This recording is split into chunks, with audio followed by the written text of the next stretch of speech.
সূরা ফাতিহা কোন নিয়মে পড়লে পরিপূর্ণ সুস্থ হওয়া যায়?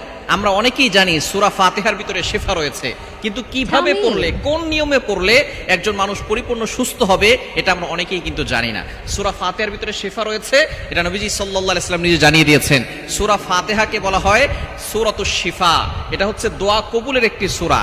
এই সূরা ফাতিহার ভিতরে শিফা রয়েছে, নবীজি সাল্লাল্লাহু আলাইহি ওয়াসাল্লাম নিজে জানিয়ে দিয়েছেন। নবীজি সাল্লাল্লাহু আলাইহি ওয়াসাল্লামের একজন সাহাবী আবু সাঈদ খুদরী রাদিয়াল্লাহু তাআলা থেকে একটি হাদিস এসেছে যে সূরা ফাতিহার ভিতরে শিফা রয়েছে।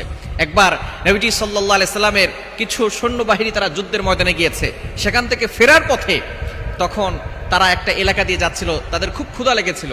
তারা সেই এলাকায় গিয়ে বলেছে যে তোমরা আমাদের জন্য কিছু খাবারের আয়োজন করো, কিন্তু তারা কোনো খাবার দিল না, বলে তোমরা মুসলমান, তোমাদেরকে কোনো খাবার দিব না। সেখান থেকে তারা চলে আসছিল, এমন সময় ওই এলাকার সর্দারকে সাপে কামড় দিয়েছে।